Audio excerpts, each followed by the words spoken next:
नमस्कार, स्वागत है आपका। मैं हूं अभिषेक शुक्ल और हमारे साथ आज छत्तीसगढ़ प्रभारी और बिहार सरकार में मंत्री नितिन नवीन जी हैं। नितिन जी, बहुत बहुत स्वागत करता हूं आपका। बहुत व्यस्त समय है, मैं ज्यादा फॉर्मेलिटीज में नहीं जाऊंगा। मैं सीधा जो अभी एक मुद्दा गरमाया हुआ है उस पे आता हूं। बिहार दिवस, हर जगह बिहार दिवस मनाने की बात हो रही है और छत्तीसगढ़ में भी बिहार दिवस आज मनाया जा रहा है और मैं आपको इसकी सबसे पहले बधाई भी दे दूं बिहार दिवस की। सबसे पहले बिहार दिवस की सभी बिहारवासियों को, चाहे वो देश और दुनिया के किसी भी कोने में रह रहे हों, और बिहार में बहुत बहुत बधाई।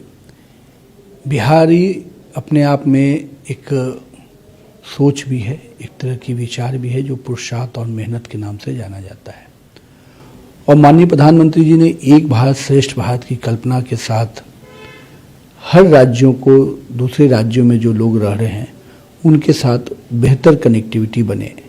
उस राज्य में जहां उनकी कर्म भूमि है, जन्मभूमि को भी ध्यान रखें और कर्म भूमि के साथ न्याय करें। इसके दृष्टि से एक भारत श्रेष्ठ भारत का कल्पना किया गया और उसी के तहत पूरे देश में इस प्रकार के जब भी राज्य दिवस आते हैं उसको सभी प्रांत मिलकर मनाते हैं। छत्तीसगढ़ में कांग्रेस इसका विरोध कर रही है। उनका कहना है कि चुनाव का समय, इसलिए बिहार दिवस की याद आ रही है। छत्तीसगढ़ के लोगों के साथ अगर आशीर्वाद मिला तो भाजपा को मिला है। और आज भी हम जानते हैं कि भूपेश जी किस बात के लिए बोल रहे हैं। क्या वो कहते हैं कि बिहार के छठ पूजा को बंद करा देंगे क्या? यहाँ की जो छठ पूजा होती है, सब लोग जो जहाँ अपने संस्कृति को, अपने संस्कार को बना के आगे बढ़ते हैं, क्या आपकी सरकार थी तो आपने उसको बंद किया था क्या? तो क्या है कि चुनाव उनके लिए आता है, हम लोग तो साल भर काम करते हैं।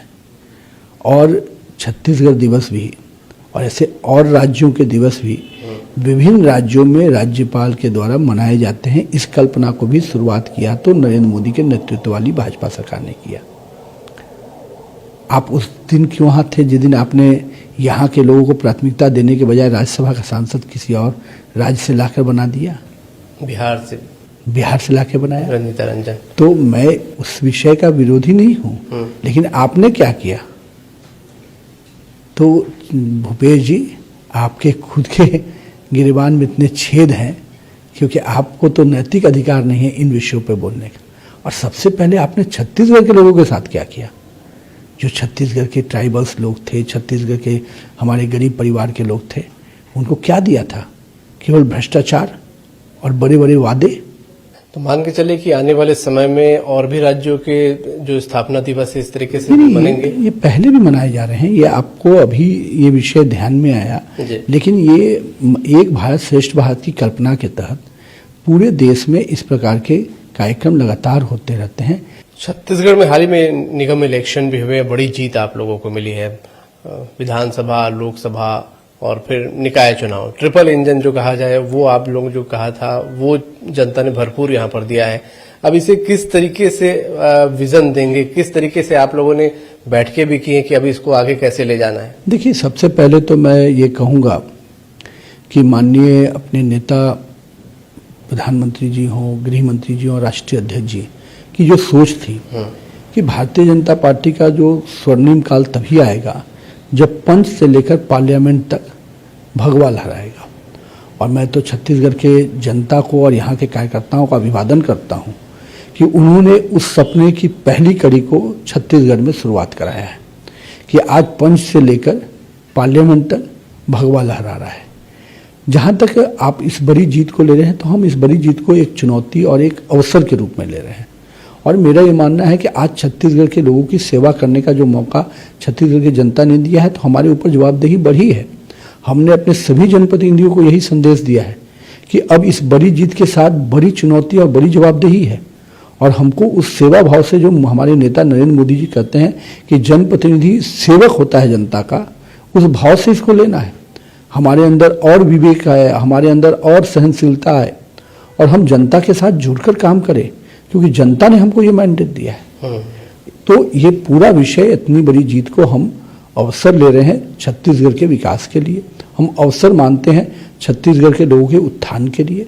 और निश्चित रूप से विष्णुदेव साय की सरकार ने जो डेवलपमेंट पिछले 13 महीने 14 महीने की सरकार में जो किया है, निश्चित रूप से उस डेवलपमेंट पे मोहर मानते हैं कि इसकी जीत के बाद हमको और इसी तरह से अपने डेवलपमेंट प्रोसेस को आगे बढ़ाना होगा।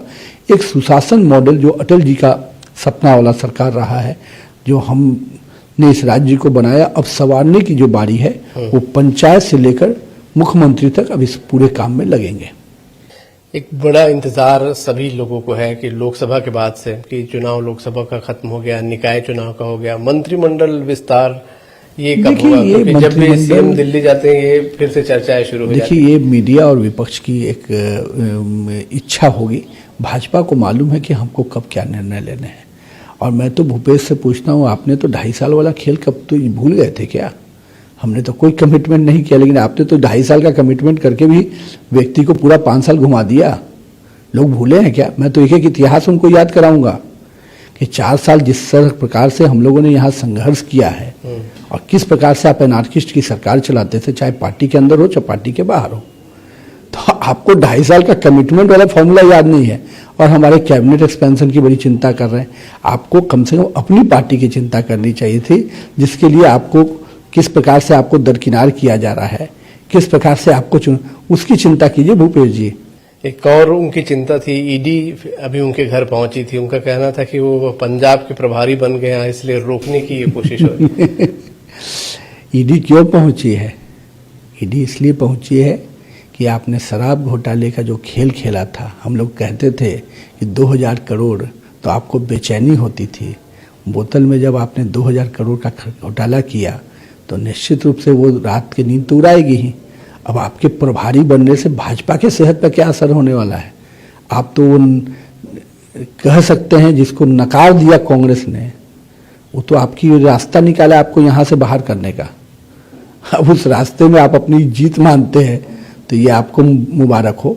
भाजपा को इस तरह से किसी के बनने से कोई फर्क नहीं पड़ता है। एक बड़ी सफलता नक्सल मोर्चे पर आप लोगों को मिल रही है और जो केंद्रीय गृह मंत्री का टारगेट है 2026 अगले साल तक खत्म करने का, उसमें बड़ी सफलताएं मिल रही। हाल में फिर एक बड़ी सफलता मिली है, इसे कैसे देखते हैं? देखिए, आप यहाँ के प्रभारी भी। देखिए, ये सरकार का विजन स्पष्ट दिखता है। हम छत्तीसगढ़ की जनता के किसी भी विषय के साथ कंप्रोमाइज नहीं कर सकते हैं। और जो लोगों ने कुछ तरीके से तंत्र विकसित करके उनको संचार करते थे, उनकी रिसोर्सेज उनको पहुंचाते थे, जो मदद करते थे, मैं कह सकता हूं कि सरकार का सीधा मदद उस तंत्र को मिलता था। पिछली सरकार आप? हाँ, निश्चित रूप से पिछली सरकार को सब लोगों ने देखा है। और अभी तो हाल ही में वहां के पूर्व मंत्री लखमा साहब का क्या बयान है? ये शराब घोटाले से जुड़ा हुआ जो बयान है वो आप समझ सकते हैं कि खुद उसने कहा कि शराब घोटाले का पैसा कहाँ जाता था। तो आप समझ सकते हैं कि किस प्रकार से यहाँ सरकार चल रही थी। हमारी बयान तो नहीं है। भूपेश जी को जाके उनसे पूछना चाहिए कि भाई ये बयान क्यों दिया, मेरा भेद क्यों खोला। छत्तीसगढ़ के प्रभारी रहे और अच्छी बड़ी जीत, अब तक की सबसे बड़ी जीत छत्तीसगढ़ में मिली है भाजपा को। अब आप जिस राज्य से आते हैं, जहाँ के मंत्री हैं, वहां भी चुनाव है, क्या वहां भी भगवा लहराने की तैयारी है? किस फॉर्मूले के साथ क्या उम्मीदें लगा रहे हैं? देखिए, हर राज्य की अपनी राजनीतिक परिस्थितियां अलग अलग होती हैं। छत्तीसगढ़ की जीत यहाँ के कार्यकर्ताओं, यहाँ के नेताओं की जीत है। हमको कोई गलतफहमी नहीं है। हम लोग पार्टी के कार्यकर्ता प्रभारी के रूप में जरूर हैं, लेकिन हम लोग कोऑर्डिनेटर हैं। लेकिन मेहनत और पुरुषार्थ यहाँ के कार्यकर्ताओं ने किया है। जहाँ तक बिहार की बात है, बिहार को हम निश्चित रूप से एक अलग मॉडल पे समझते हैं, जहाँ पर अलायंस पॉलिटिक्स है। और नीतीश कुमार के नेतृत्व में हम लोगों ने पिछले 20 सालों में एक डेवलपमेंट का खाका तैयार किया है, जो एक अराजकता और जंगल राज की सरकार थी, जिसके पोषक कांग्रेस थी। आज भूपेश जी बयान देते हैं, उनको बताना चाहिए कि क्या भ्रष्टाचार जो बिहार में हुआ, जो बिहार के लोगों के साथ शोषण हुआ, वही शोषण ना उन्होंने यहाँ भी किया। और उस जंगल राज के पोषक कौन थे? कांग्रेस थी। तो बिहार को उस जंगल राज से निकालकर विकास के मॉडल पे और विकास डेवलपमेंट के मॉडल पे लाना और विकसित बिहार बनाने का जो कल्पना नीतीश कुमार के नेतृत्व में भाजपा ने किया, आज वो दिख रहा है। आज रोड इंफ्रास्ट्रक्चर से लेकर हेल्थ इंफ्रास्ट्रक्चर कहिए या किसी भी सेगमेंट को कहिए, आज वो डेवलपमेंट बढ़ा है। बिहार के लोग बिहारी कहलाना फिर से गर्व का विषय बना। तो निश्चित रूप से आज डेवलपमेंट हमारा मुद्दा है और 2025 का चुनाव उस मिशन के साथ हम लोग जा रहे हैं, जहां पर विकास के मुद्दे पर हम लोग चुनाव लड़ेंगे और विकास किस प्रकार से 20 वर्षों में बिहार कहां से कहां बढ़ा है, इसकी बात जनता के बीच में रख जाएंगे। और हम लोग को विश्वास है, जिस प्रकार से काम हुआ है, जनता का लगातार जिस प्रकार से सपोर्ट मिलता रहा है, 25 में भी हम लोग को भारी सफलता मिलेगी। वहाँ एक वीडियो वायरल हो रहा था मुख्यमंत्री नीतीश कुमार जी का, और वहां विपक्ष इसको लेकर सवाल भी खड़े कर रहा है और कई बार उनके स्वास्थ्य को लेकर भी कमेंट्स आते हैं।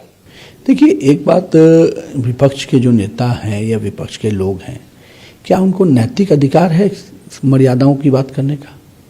जिस सदन में उठा रहे हैं विषय, उसी सदन के पटल पर जाकर किस प्रकार का हंगामा 2 साल पहले किया था। पूरी तरह से विधानसभा अध्यक्ष के कुर्सी तक पहुंचकर वहां के विधानसभा अध्यक्ष के कागज छीन लिए गए थे। जिन्होंने कभी भी इस देश में वंदे मातरम, भारत माता, हिंदुस्तान जिंदाबाद के नारे नहीं लगाए होंगे, जिन्होंने हमेशा उग्रवादियों के तहत और जो एक मुस्लिम परस्त व्यक्ति को रूप में जिन्होंने अपना काम किया, तो मैं तो ये कहता हूं कि जिन्होंने ना बिहार की चिंता की, ना जिन्होंने देश की चिंता की, आज वो बिहार और देश की बात कर रहे हैं। इस चुनाव में भी चेहरा नीतीश कुमार ही होंगे आप लोगों की तरफ से? देखिए, निश्चित रूप से नरेंद्र मोदी और नीतीश कुमार के नेतृत्व में हम बिहार के चुनाव में जा रहे हैं। और जिस प्रकार से डेवलपमेंट का एजेंडा है, डेफिनेटली मुद्दे हमारे डेवलपमेंट है, नेतृत्व हमारा नरेंद्र मोदी और नीतीश कुमार है, और उन्हीं चेहरों के साथ हम जाएंगे चुनाव में। यहाँ कांग्रेस के साथ आपकी लड़ाई थी और वहाँ कांग्रेस आरजेडी दोनों साथ में है। क्या लग रहा है, एक बार फिर से उनके गठबंधन के साथ आप लोगों का मुकाबला होगा, या क्या समीकरण समझ आ रहा है? देखिए, कांग्रेस वहाँ बैसाखी के रूप में है। कांग्रेस के नेता वहाँ पर वेंटिलेटर पर रहते हैं, कब कौन अध्यक्ष बदलेगा, कब कौन आएगा, कौन जाएगा, कोई पता नहीं। कांग्रेस वहाँ लालू के इशारों पे चलती है, लालू जितना कहते हैं उतना चलती है, उतना ही बैठती है, उठती है।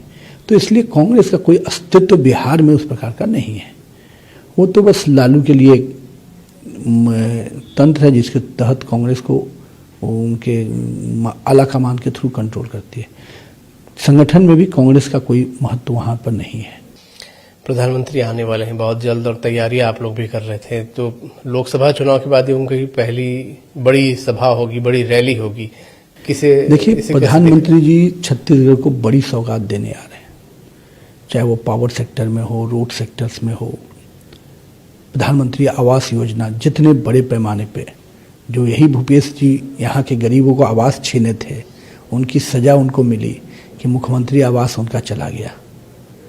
और उस गरीब को आवास देने का काम किसी ने किया तो विष्णु देसाई की सरकार और नरेंद्र मोदी ने किया। करीब कितने लाखों लोगों को उन्होंने आवास नहीं दिया था, केवल इस बात के लिए कि वो दिल्ली की योजना थी। तो जो व्यक्ति इस आईने से देखता हो तो उसका हर्ष भी यही होता है। और अब प्रधानमंत्री जी बिहार, छत्तीसगढ़ के लोगों को वो सौगात देने आ रहे हैं, चाहे वो प्रधानमंत्री योजना हो या विकास के मॉडल हो, हेल्थ इंफ्रास्ट्रक्चर हो, तो उन सभी, और रोड सेक्टर्स का हो, तो एक बड़ी सौगात देने आ रहे हैं। और निश्चित रूप से छत्तीसगढ़ की जनता के लिए 30 मार्च एक अच्छा दिन होगा, जिस दिन प्रधानमंत्री जी की कई सौगात मिलेंगी।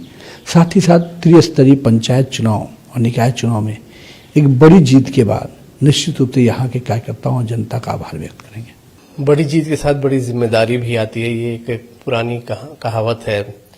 इस जिम्मेदारी को कैसे आगे जनता तक पहुंचाएं, इसके लिए क्या आप लोगों ने कोई मैसेज नीचे तक दिया है या इन जनप्रतिनिधियों को दिया है? देखिए, मैंने शुरू में भी कहा कि जीत एक चुनौती अवसर है और बड़ी जिम्मेदारी से काम करने का। हम लोगों ने जो पहला मैसेज जो हमारे नेता का है कि हम जनप्रतिनिधि बने हैं सेवा भाव से। जो भूपेश और कांग्रेस की सरकार मेवा भाव से बनती है, हमारी जनप्रतिनिधियों को सेवा भाव से काम करना है और हम जनता के लिए बने हैं, न खुद के लिए बने। तो निश्चित रूप से भारतीय जनता पार्टी इसको पूरी तरह से उनकी प्रशिक्षण के साथ जोड़ेगी। किस प्रकार से उनको अपने क्षेत्र में काम करना है, उसकी ट्रेनिंग कैंप होगा और सभी स्तर के जनप्रतिनिधि का हर क्षेत्र वाइज उनका ट्रेनिंग होगा, ताकि उनको सरकार की योजनाओं को कैसे क्रियान्वयन करना है और जनता की समस्याओं को कैसे निदान करना है, इसकी पूरी ट्रेनिंग का प्लान हम लोग बना रहे हैं। और भविष्य में हमारे विचार क्या हैं, हम किस रूप से काम करते हैं, उन सब के साथ इन जनप्रतिनिधियों को जोड़ेंगे।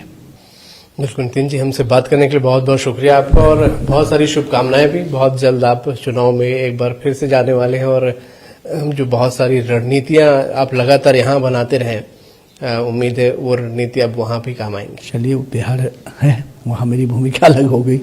धन्यवाद। तो हमारे साथ नितिन नवीन जी थे, छत्तीसगढ़ भाजपा के प्रभारी हैं, बिहार सरकार में मंत्री हैं। छत्तीसगढ़ में किस तरीके से जो ट्रिपल इंजन की सरकार बनी है, क्या जिम्मेदारियां हैं, किस तरीके से इन जिम्मेदारियों को जनप्रतिनिधि निभाएंगे, तमाम मैसेज देने के लिए वो छत्तीसगढ़ आए हुए हैं। बिहार दिवस की भी साथ में चर्चा हुई और बिहार में जो चुनाव है उस पर भी कई महत्वपूर्ण बातचीत उनके साथ हुई है। खास मुलाकात में इतने। नमस्कार।